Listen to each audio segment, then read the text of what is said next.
Leonardo da Vinci's aerial screw, drawn between 1485 and 1487, is perhaps the most iconic of his unrealized flying machines.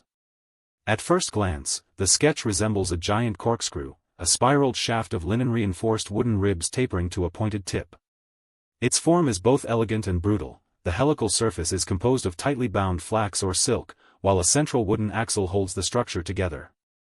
Leonardo annotated the drawing with the words, "that can rise in the air as if it were a screw turned by the wind." Functionally, the aerial screw was intended to compress air beneath its expansive surface, generating lift in the same way a modern propeller pushes fluid. Leonardo imagined a crew of 4 men standing on a platform at the base, turning a crank that rotated the spiral. The rotating motion would force air downwards, creating enough upward pressure to carry the device off the ground.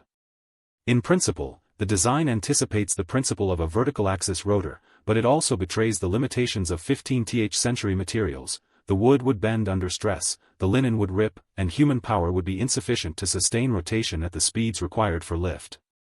Aesthetically, the sketch is rendered in Leonardo's characteristic sepia ink on aged vellum, the legend of curved lines giving the machine a sense of organic motion.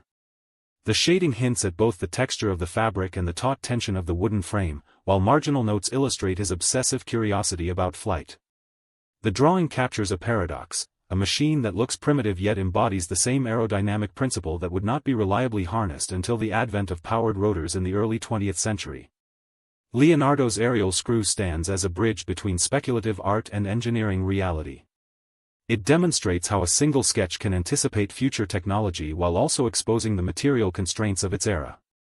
5 centuries later, modern helicopters echo the helical lift concept, proving that Leonardo's imagination was not merely fantasy but a prophetic glimpse into the physics that would eventually carry humanity into the sky.